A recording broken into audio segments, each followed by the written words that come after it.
ॐ भूर्भुवः स्वः तत्सवितुर्वरेण्यं भर्गो देवस्य धीमहि धियो यो नः प्रचोदयात्। ॐ गुरुर्ब्रह्मा गुरुर्विष्णुः गुरुर्देवो महेश्वरः गुरुर्साक्षात् परब्रह्म तस्मै श्री गुरवे नमः।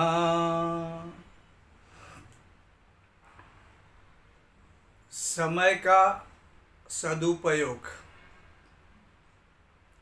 इस विषय पर हम लोगों ने बहुत सारे निबंध लिखे हैं।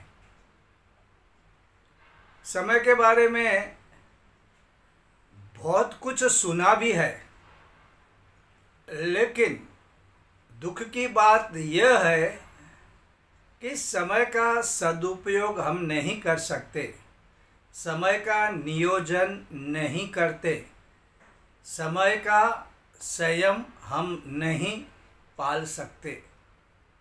और जीवन में अधिकतर जो असफलताएं मिलती हैं उसका कारण है समय का गलत उपयोग, आलस्य या प्रमाद।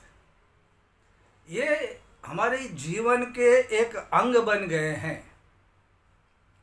परम पूज्य गुरुदेव कहते हैं, आलस्य हमारा निकटतम शत्रु है, करीबी शत्रु। कुछ भी हो, कल करेंगे, परसों करेंगे, नरसों करेंगे, एकादशी को करेंगे, पूर्णिमा में करेंगे, नए साल से शुरू करेंगे। अबे नए साल से शुरू करेंगे, लेकिन नया साल ही सेलिब्रेशन का होता है, तो वहाँ संयम नियम तो भूल जाते हैं। और फिर कल करेंगे, परसों करेंगे, मथुरा में जाके करेंगे, हरिद्वार जाके करेंगे, काशी जाके करेंगे, द्वारका जाके कसम लेके आएंगे। और वहाँ जाने के बाद वहाँ की भीड़ और वहाँ के दर्शन की जो पंक्तियाँ रहती है उसमें समय बीत जाता। वो सारी चीज़ें सोचने को ही नहीं है, संकल्प लेने के लिए समय नहीं। आपको आगे से पीछे, पीछे से आगे कहाँ जाना है आपको पता भी नहीं चलता। हमारे एक दोस्त तो दर्शन करने के लिए गए, इतनी भीड़ थी पीछे से कि वो आगे निकल के बाहर निकल गए। बाहर निकलने के बाद पूछते हैं दर्शन कहाँ करना है, भगवान की मूर्ति कहाँ है? तो उसे कहना पड़ा मूर्ति तो पीछे रह गई। लेकिन इतने धक्के लगे कि वो सीधा बाहर निकल गया। तो ये भीड़ में आप कुछ संकल्प लेने वाले थे, वो तो आप भूल ही जाएंगे। आपके पास समय भी नहीं सोचने को, न वो परिस्थितियाँ है, वो भीड़ भाड़। आप मूर्ति का या शिवलिंग का दर्शन भी नहीं कर पाते, तो आप अपना संकल्प कहाँ लेंगे? आप जाएंगे हरिद्वार या मथुरा, इतनी सारी एक्टिविटी और आपके साथ पूरा ग्रुप है, आपको सोचने को ही समय नहीं मिलता। इसलिए जो सबसे अच्छा, सबसे सुंदर और सबसे शुभ घड़ी जो है, मैं आपको बताता हूँ। उस शुभ घड़ी को आप अच्छे कार्य का प्रारंभ करें। आपको जो कुछ भी करना है उस दिन से शुरू करें। अच्छा, अभी आप ये जानना चाहेंगे कि वो शुभ घड़ी कौन सी है, कौन सा शुभ दिन है, कौन से पल हमें यह संकल्प लेना है। तो इसका रहस्य मैं जानता हूँ। क्या आप जानना चाहेंगे वो शुभ घड़ी? आप कार्य करेंगे और आपके जीवन में अच्छा बदलाव आएगा। अच्छा, आप चाहते हैं तो वह शुभ घड़ी है अभी इसी जगह पर। आपको जो कुछ भी चाहिए, आप जहाँ भी बदलना चाहते हैं, आप कोई भी कार्य करना चाहते हैं, प्रारंभ कर दे इस घड़ी से, अभी से, और इधर उधर किधर मत जाओ। आप जिस स्थान पर हो, जिस परिस्थिति में हो, आप शुरू करें, क्योंकि न कल कभी आने वाला है और भविष्य आने वाला कल भी आज होके ही रहने वाला है। तो आज और अभी जो कुछ भी है, यह शुभ है, ये शुभ घड़ी है। मैंने एक कहानी सुनी थी। एक बहुत बड़ा किसान था, 30-40 लाख का फसल उगाता था, लेकिन हर साल कुछ ना कुछ समस्या आती थी। तो वहाँ गांव में एक बहुत बड़े संत आए थे, तो कहा कि चलो संत की एडवाइस लेते हैं, उनसे मुहूर्त पूछते हैं, शुभ घड़ी पूछते हैं, और अगर कोई प्रॉब्लम समस्या आती है तो उसका जो समस्या का जो सॉल्यूशन है वो संत महात्मा ला देंगे, क्योंकि ये संत महात्मा रिद्धि और सिद्धि वाले हैं। तो वो संत के पास जाकर कहा कि मैं यहाँ का किसान हूँ और 30-40 लाख का फसल मैं उगाता हूँ, लेकिन हर साल कुछ समस्या आती है, तो आप मुझे ऐसा मंत्र, ऐसा सूत्र दीजिए कि इस साल मैं किसी भी प्रकार की लॉस न खाऊं। संत मुस्कुराए, अच्छा तुझे सूत्र चाहिए, तुझे मंत्र चाहिए? तो बोले ठीक है। तो उसने कहा इधर आ, मैं कान में मंत्र दूंगा, लेकिन उसके लिए 51,000 51,000 तुझे देना पड़ेगा। उसने बोला 51,000? बोलते हाँ। और उसने सोचा 30 लाख का अगर माल है तो 51,000 रुपये देने में क्या हर्ज है, और यह साधु भी रिद्धि और सिद्धि का मालिक है, कोई बात नहीं। उसने कहा प्रॉमिस। तो उसने कहा आ मेरे पास आ, मैं कान में कहता हूँ। और उसने वो कबीर का काल करे सो आज कर, आज करे सो अब, पल में परली होगी, बहुरी करेगा कब, ये कान में कहा। वो आदमी पगला गया, और ये तो मुझे भी मालूम है, 51,000 में आप वो बता रहे मेरे कान में जो मुझे मालूम है, ये तो लूट लगा के बैठे हैं। उस संत ने कहा तू कुछ ज़्यादा आर्ग्यूमेंट मत कर, तुझे जो कहा है वो कर। अब वो आदमी को लगा 51,000 खर्च किया है, तो जो कहते हैं वो करते हैं। और बाकी सब लोग फसल काटने के लिए जा रहे थे, लेकिन उन्होंने कहा था कि कल जो है अच्छा दिन है, कल फसल काटेंगे। अब ये बोलता है मैंने 51,000 खर्च किया है, तो वो सोचता है उन्होंने क्या कहा था, क्या सूत्र है, कल करे सो आज कर। तो उसने फसलें काटना प्रारंभ कर दिया, कल का इंतज़ार नहीं किया। फसल कट गई, फिर फसल को मैदान में लाकर सुखाया गया।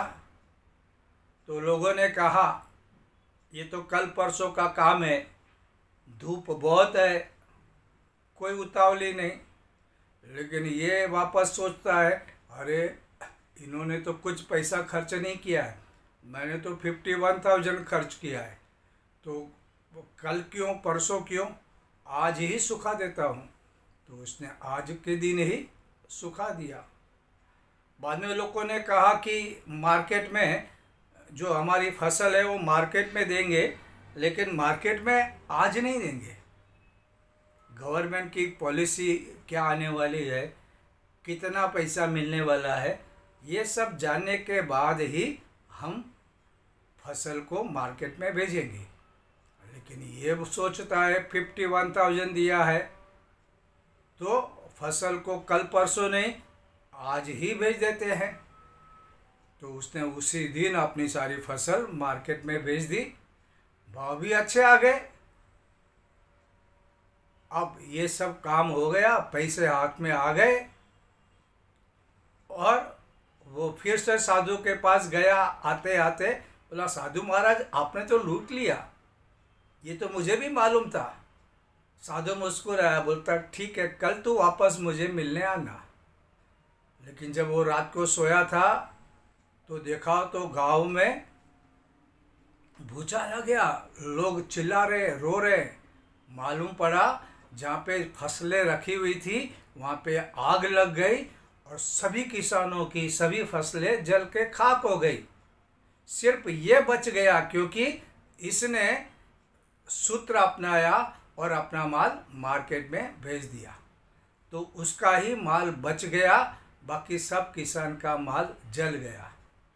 फिर वो साधु के पास गया, कान पकड़ा, महाराज आपका सूत्र काम कर गया, मुझे 40 लाख का फ़ायदा हो गया, बाकी सारे किसानों का माल जल गया। लेकिन बताओ, ये तो मुझे मालूम था, आपने ऐसा क्यों? बोलता बात यही है, बहुत कुछ बहुत लोगों को पता होता है, सभी को मालूम है समय का उपयोग करना है, समय पे काम करना है, लेकिन कर नहीं पाते। लेकिन तुमको ये लगा कि ये तो रिद्धि सिद्धि के मालिक साधु द्वारा सूत्र दिया गया है। दूसरा ये लगा कि 51,000 आपने कैश दिया है, तो उसका तो फायदा होना चाहिए, और इसी अंदाज में तुमने सारे काम जो थे वो जल्दी जल्दी किए या समय पर किए, और बाकी किसान क्या कर रहे थे, आज का काम कल करेंगे, परसों करेंगे, गवर्नमेंट की पॉलिसी देखेंगे। उनको पता नहीं था कि आग लगने वाली है, तो उनका माल जल गया और तू बच गया। तो मेरे कारण, इसी सूत्र के कारण तुम्हें 40 लाख का फायदा हुआ, फसलों को पैसे मिले। इसकी कीमत कितनी ज़्यादा है? और किसान ने कान पकड़े, उनको नमस्कार किया। साधु ने कहा, अब तो मैं कल चला जाऊंगा, और ये तेरे जो 51,000 हैं मुझे नहीं चाहिए। ये जिन किसानों का माल जल गया है उनके ये महीने का खर्च के रूप में इनको बांट दे, वो बांटेगा तो तुझे वापस मिलेगा, ये मैं कह के जा रहा हूँ। हिल मिल के खाओ, मिल बांट कर खाओ, ऐसा कह के दूसरे दिन 51,000 साधु ने उनको दे दिया, और जो दुखी थे, जिनका अन्न जल गया था, उनके लिए खुराक की व्यवस्था की गई। होता क्या है, बात तो हमको भी पता है कबीर की, हमने तो बहुत सारे निबंध लिखे हैं, आपने भी कहा होगा, आपने सुना होगा, टीवी में सुना होगा, व्हाट्सएप पे सुना होगा, संतों के प्रवचन में सुना होगा, कथाओं में सुना होगा, विवेचन में सुना होगा, राजकानीन लोग भी बोलते हैं। लेकिन प्रॉब्लम कैसा है, हम कभी उसका पालन नहीं करते। लेकिन ये साधु ने दिया, इसलिए सूत्र महत्वपूर्ण है, और 51,000 में खरीदा है। पैसे तो वसूल करने हैं ना। कितने लोग ऐसे होते हैं ना, पैसे वसूल करने के लिए कुछ भी करते हैं। एक बार एक आदमी दवा लेके आया। दवा कौन सी थी? अगर जख्म लगा तो दवा लगा दोगे तो जख्म का दाग नहीं होगा, जख्म अच्छा हो जाएगा। अब उसमें लिमिट थी कि भाई 6 महीने के अंदर इसका उपयोग करना है, एक्सपायरी डेट 6 महीने के बाद। अब 6 महीने बीत गए, इसको जख्म नहीं लगा, इसको कुछ इंजरी नहीं हुआ। अब ये सोचता मैंने पैसे खर्च किए, 20 रुपये की बोतल मैंने ली है और ये तो वेस्ट जाएगी क्योंकि अब एक्सपायरी हो जाएगी। उसने क्या किया, घर का चाकू लिया, उससे अपना हाथ काटा और फिर दवा का उपयोग करके उस पर लगा दिया। अब उसको लगा नहीं, मेरी दवा के पैसे वसूल हुए। ऐसी मानसिकता लोगों की है, क्योंकि पैसा खर्च किया है तो वसूल करना है। ये वसूल करने के चक्कर में अच्छे अच्छे लोग चकरा जाते हैं। तो ये हमारी मानसिकता, दवा के पैसे वसूल करना है, इसलिए अपने आप को जख्म करना, इंजरी करना और फिर उस दवा का उपयोग करना, ये कोई समझदारी की बात नहीं है। लेकिन लोगों की मानसिकता वैसी हो गई है, वैसा होता है। तो समय आलस से जो है, हम लोग कल करेंगे परसों करेंगे, इससे इतना घाटा, इतना नुकसान होता है जो हम समझ नहीं पाते। जीवन के अंतिम समयों में इसका पछतावा होता है। और देखो, जब एग्ज़ाम है तभी पढ़ाई की तो ठीक है, एग्ज़ाम हो जाने के बाद आपने पढ़ाई की क्या फ़ायदा। जब आप यंग हो, आपको बहुत सारी समस्या है, तभी धर्म और तत्वज्ञान समझो तो जीवन में उतार पाओगे। बूढ़े होने के बाद तुम धर्म की बात करोगे तो तुम्हारा शरीर काम नहीं कर रहा, तुम चल नहीं सकते, तुम्हारी कोई बात नहीं सुन रहा है, और उस समय तुम धर्म का तत्वज्ञान समझोगे, क्या फ़ायदा। ट्रेन आके जा रही है और तुम टिकट निकाले, उस टिकट का क्या फ़ायदा, क्योंकि ट्रेन तो चली गई। विमान में ट्रैवलिंग कर रहे हो, आप पैसे देके वहाँ पे जाते हो, लेकिन उसका टाइम तो निकल गया जहाँ पे आपको प्रवेश करना था। उड़ान के बाद आप कुछ भी करो, कितने पैसे खर्च करो, कुछ मतलब नहीं। किसान भी अगर समय सर खेती करता है, दाने बोता है, तो खेती होती है। बारिश हो गई, अब कोई सब लोग आराम कर रहे हो, ये दाने लेके जाएगा, तब कुछ अर्थ नहीं। कहने का मतलब हर चीज़ समय पर होनी चाहिए। समय बीत जाता है, बाद में आपका जो काम भी होता है, मेहनत भी होती है, श्रम होता है, परिश्रम होता है, वो सब बेकार जाता है। जीवन में भी ऐसा ही होना चाहिए। हम जो श्रम कर रहे हैं, हम जो काम कर रहे हैं, ये योग्य समय पे करना चाहिए। परम पूज्य गुरुदेव ने जो समय का संयम दिया है, ये बहुत सोच समझ कर दिया है। लेकिन हम लोग क्या बोलते हैं, अरे वो तो हमको भी पता है, वो तो हम भी जानते हैं, हमको सब कुछ पता है। अब पता है, इसमें हम लोग कभी जीवन में गंभीरता से समय के बारे में, काल के बारे में, वक्त के बारे में कुछ सोचते नहीं। सुना तो है और कहा भी है, वक्त बलवान है। वक्त बलवान है तो तुझे भी बलवान बनना है। जो समय को धोखा देता है, समय उसे धोखा देता है। जो समय को ख़त्म करता है, समय उसे ख़त्म करता है। इसलिए किसी कवि ने कहा है ना, तीन जो पखेरु होते पिंजरे में, वो भी सोने के पिंजरे में रख लेता, मोती के दाने देता। अब मोती के दो, हीरे दो, समय रूपी पंछी तो उड़ने वाला है, उड़कर चला जाएगा। अब कुछ भी करो, सोने का पिंजरा हो या लोहे का पिंजरा हो या बिना पिंजरा, पंछी तो उड़ते जाएगा, आप उसको रोक नहीं पाएंगे। और अब पछताए हो क्या, जब चिड़िया चुग गई खेत, बाद में पछताते बैठोगे तो क्या फ़ायदा। अभी भी ऐसे लोग होते हैं, अगर मैं ये करता, अगर मैं वो करता, तो आज मैं न जाने कितने पैसे कमाता, आज मेरा बुढ़ापा अच्छी तरह बीतता, मैं अनेक यात्राएं करता, मैं दान कर सकता था। अब दान करने की इच्छा है लेकिन पैसे नहीं है, घूमने की यात्रा करने की इच्छा है, पैसा नहीं। क्यों? समय का सदुपयोग नहीं किया। जब कमाना था, जब ये आलस में बैठे रहे, महफिलें चलती रही, खाना पीना, दोस्तों के साथ गप्पे, दुनिया भर की फिक्र लेके बैठे, कौन आ रहा है, कौन जा रहा है, कौन क्या कर रहा है, इसके बारे में चर्चा करते बैठे, फिर टीवी में देखते बैठे। हुआ क्या?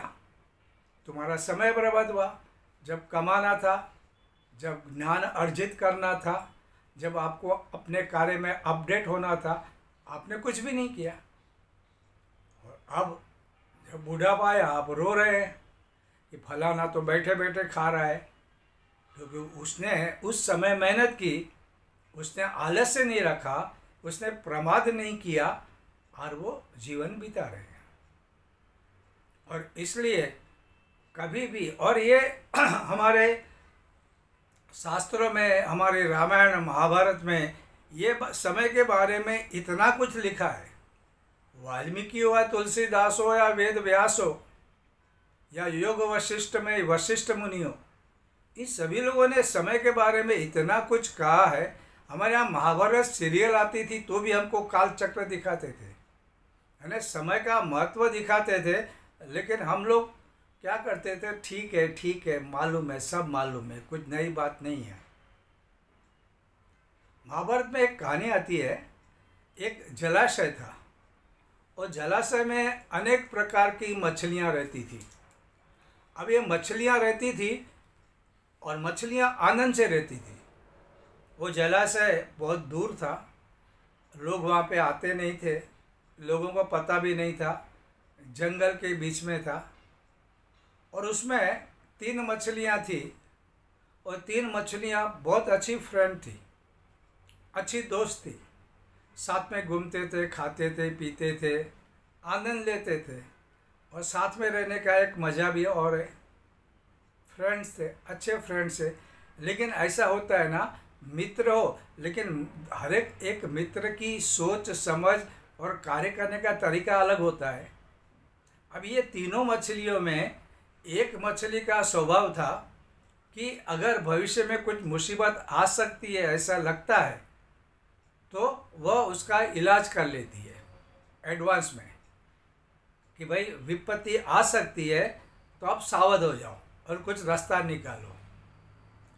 दूसरी मछली का स्वभाव था कि जब तक प्रॉब्लम नहीं आता तब तक चिंता नहीं, अगर प्रॉब्लम आया तो उसका दिमाग बरोबर चलता था और वो प्रॉब्लम से बाहर निकल जाती थी। अब तीसरी जो मछली थी उसका स्वभाव था, देखेंगे जब होगा, कल करेंगे, बाद में करेंगे, क्या इतना टेंशन लेने का, प्रॉब्लम आएगा ठीक है देखेंगे ना बाद में, अभी क्या है, ये उसका स्वभाव था। अब क्या होता है, होनी अनहोनी होती रहती है। कुछ मच्छी पकड़ने वाले लोग जंगल में घूमते घूमते जा रहे थे तो उन्होंने वो जलाशय देखा। वो जलाशय देखने के बाद उन्होंने कहा, यार यहाँ पे तो बहुत सारी मछलियाँ हैं, ये मछलियाँ तो हमें बहुत आमदनी कर देगी, छोड़ना नहीं है। तो उन्होंने प्लान किया कि किस तरह पहले पानी को बहने दे, पानी कम हो जाएगा, कुछ मछलियों को तकलीफ होगी और मछलियों को हम लोग बिना नेट भी पानी कम हो जाएगा तो हाथ से खींच लेंगे। और उन्होंने वैसा प्लानिंग किया। उन्होंने एक नाला बनाया जिससे वो जलाशय का पानी बाहर निकलने लगा और ये जो पहली मछली थी वो तो फौरन पानी छोड़ के दूसरे जलाशय में चली गई। अब ये दूसरी मछली थी, उसने देखा कि अब तो ये पकड़ने के लिए आ गए हैं, वो सावध हो गई और जैसे इन्होंने हाथों से मछलियां उठा के दूसरे पात्र में डाला और वो मर गई, वहाँ पे जाके वो गई और एक्टिंग किया कि मर गई और बाद में ये उन्होंने फ़ौरन धोने के लिए पानी में डाला, वो पानी में चली गई, बच गई। अब तीसरी थी, वो देखेंगे देखेंगे कुछ नहीं हुआ, वो मछली बेचारी तड़प तड़ के मर गई। क्या बाद में करने की जो वृत्ति है, अभी नहीं बाद में करेंगे, कल करेंगे, परसों करेंगे, हाँ एकादशी को करेंगे, पूर्णिमा को करेंगे, फलाने संत आएंगे उनके सामने करेंगे, ऐसा नहीं करना है। जिंदगी बीत जाती है, आप कुछ नहीं कर पाते। और देखो कभी कभी जीवन में आप किसी को सुख देना चाहते हैं तो आप क्या सोचते हैं, कल करेंगे, परसों करेंगे। युधिष्ठिर और भीम का संवाद आपको मालूम है। जब युधिष्ठिर ने कहा कल आना मैं तुम्हें कुछ दूंगा, तो भीम ढोल पीटने लगा, बोलता मेरे भाई ने काल को जीत दिया, क्योंकि काल को कोई नहीं जीत सकता। तो अगर कभी कभी ऐसा होता कि कुछ पिताजी को कुछ देना है और आप सोचते हो कल परसों, या माँ के लिए कुछ करना है कल परसों, लेकिन अचानक कोई चला गया। हमारा एक दोस्त था, वो अस्पताल में था, तो उसने कहा कि भाई आप मुझे मिल के जाओ। तो हमने बोला मिलने जाएंगे तो क्या है, रविवार को जाते हैं, छुट्टी क्यों ले बीच में। रविवार का इंतजार में हम लोग बैठे रहे, शुक्रवार को ही वो चला गया, मर गया। क्योंकि हम लोग बाद में जाएंगे, बाद में करेंगे।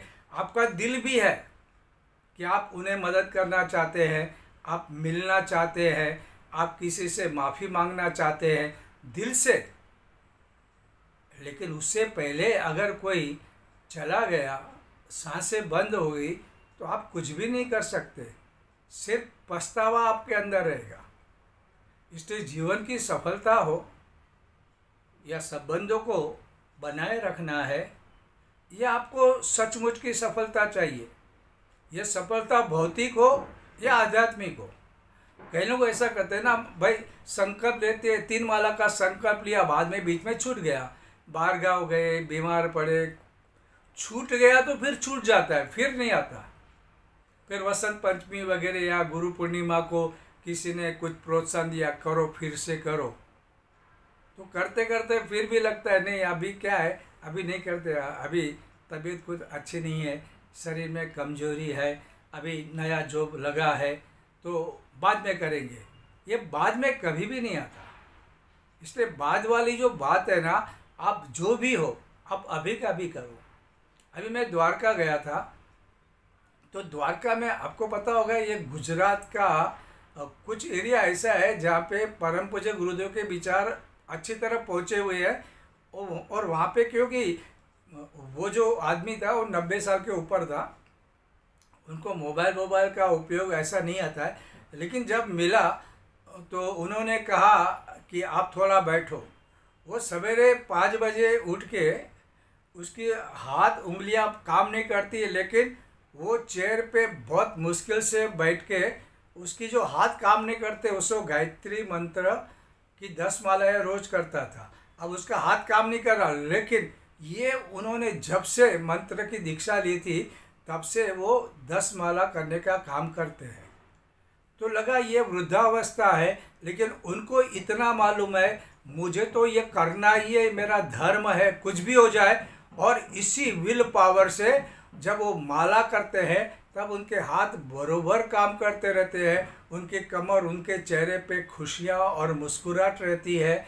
और फिर वो माला करने के बाद उनको मालूम है टहलने जाना है, तो भले उन्हें अकेले टहलने निकलते हैं, लकड़ी का सहारा लेते हैं, 90 के ऊपर उम्र है, लेकिन ये उनका रोज का रोज करना है। वे तो कह सकते थे ना अब 90 साल हो गए, जो किया बहुत किया, अब मैं चल नहीं सकता, मैं बैठ सकता नहीं, माला की ज़रूरत नहीं है, जो कुछ पाना था पा लिया। नहीं, 90 साल के ऊपर है तो भी माला करनी है, जब करना है बैठ के करना है। फिर परम पूज्य गुरुदेव के निर्देशन में जो कहा था कि फिजिकल एक्टिविटी होना चाहिए, तो कुदरत से मिलने चले जाते हैं, चल के आते हैं, हल्का सा भोजन लेते हैं, और अनुष्ठान वगैरह भी 90 साल की उम्र में आनंद से कर लेते हैं। क्या होता है, इन्होंने टालने की बात नहीं सोची। हम लोग क्या करते हैं, बुखार भी आया तो जाने दो, टाल लो, सर्दी जुकाम हुआ तो नहीं, थक गए, चलो क्रोसिन खाओ, ये खाओ, लेकिन बॉडी काम नहीं कर रहा है, टाल लेते हैं। ये टालने की आदत है। ऐसा मैंने सुना है, गुरुदेव को बुखार आता था तो एक आध माला ज़्यादा कर लेते थे, लेकिन उन्होंने कभी अपनी जप को न कम किया न बंद किया।